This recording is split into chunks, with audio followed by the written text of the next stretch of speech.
താമരശ്ശേരി കട്ടിപ്പാറ അമ്പായത്തോട് മാലിന്യ സംസ്കരണ പ്ലാന്റിൽ കഴിഞ്ഞ ദിവസമുണ്ടായ സംഘർഷത്തിൽ ഡിവൈഎഫ്ഐ നേതാവിനെ ഒന്നാം പ്രതിയാക്കി പോലീസ് കേസെടുത്തു. ഡിവൈഎഫ്ഐ താമരശ്ശേരി ബ്ലോക്ക് പ്രസിഡന്റ് മെഹ്റൂഫിനെയാണ് ഒന്നാം പ്രതിയാക്കിയത്. സംഘർഷവുമായി ബന്ധപ്പെട്ട് 4 എഫ്ഐആറുകളാണ് പോലീസ് രജിസ്റ്റർ ചെയ്തിട്ടുള്ളത്.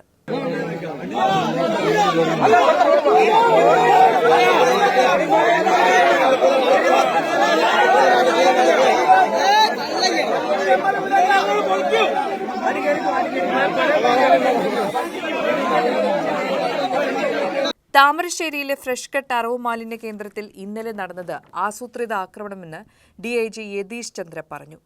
ആക്രമണത്തിന് പിന്നിൽ ചില തൽപര കക്ഷികളാണെന്നും സ്ത്രീകളെയും കുട്ടികളെയും മനുഷ്യകവചമാക്കിയാണ് അവർ ആക്രമണം നടത്തിയതെന്നും ഡിഐജി പറഞ്ഞു. അറവ് മാലിന്യ കേന്ദ്രത്തിനുള്ളിൽ ജീവനക്കാർ ഉള്ളപ്പോഴാണ് ഫാക്ടറിക്ക് തീയിട്ടത്. തീയണയ്ക്കാൻ പോയ ഫയർഫോഴ്സ് എഞ്ചിനുകളെ പോലും തടഞ്ഞുവെച്ചു. പോലീസിന്റെ ഭാഗത്തു നിന്നും കർശന നടപടി ഉണ്ടാകുമെന്നും ഡിഐജി പറഞ്ഞു. അമ്പായത്തോട് പ്രവർത്തിക്കുന്ന ഫ്രഷ് കട്ട് അറവ് മാലിന്യ കേന്ദ്രം അടച്ചുപൂട്ടണമെന്നാവശ്യപ്പെട്ട് നടന്ന ജനകീയ സമരമാണ് ഇന്നലെ ആക്രമണത്തിൽ കലാശിച്ചത്. പ്രതിഷേധത്തിനിടെ നാട്ടുകാർ തീയിട്ട ഫാക്ടറി കത്തിനശിച്ചു. സംഭവത്തിൽ Kozhikode rural SP KE Baiju ഉൾപ്പെടെ 21 പോലീസുകാർക്കും ലാത്തിചാർജിൽ 28 നാട്ടുകാർക്കും പരിക്കേറ്റു. പോലീസ് ടിയർ ഗ്യാസും ലാത്തിയും ഉപയോഗിച്ചാണ് സമരക്കാരെ നേരിട്ടത്. പരിക്കേറ്റ റൂറൽ SPയെ കോഴിക്കോട് സ്വകാര്യ ആശുപത്രിയിലും പരിക്കേറ്റ 3 പേരെ കോഴിക്കോട് മെഡിക്കൽ കോളേജിലും മറ്റുള്ളവരെ താമരശ്ശേരി താലൂക്ക് ആശുപത്രിയിലും പ്രവേശിപ്പിച്ചു. പോലീസ് നിരവധി തവണ ടിയർ ഗ്യാസ് പ്രയോഗിച്ചിട്ടും പിരിഞ്ഞു പോകാതിരുന്നപ്പോഴാണ് പോലീസ് ലാത്തി വീശിയത്. പ്രതിഷേധക്കാർ തീയിട്ടതിൽ മാലിന്യ സംസ്കരണശാലയ്ക്ക് വലിയ നാശനഷ്ടമാണുണ്ടായത്.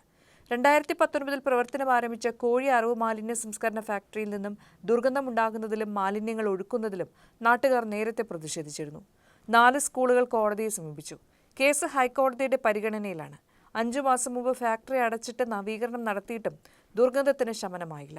നാട്ടുകാർ സമരസമിതി രൂപീകരിച്ച് അനിശ്ചിതകാല രാപ്പകൽ സമരം ഇന്നലെ ആരംഭിച്ചപ്പോഴാണ് സംഘർഷമുണ്ടായത്. കഴിഞ്ഞ മാർച്ച് 31 കമ്പനിയുടെ പഞ്ചായത്ത് ലൈസൻസും ഏപ്രിൽ 31 പൊല്യൂഷൻ സർട്ടിഫിക്കറ്റും അവസാനിച്ചിരുന്നു.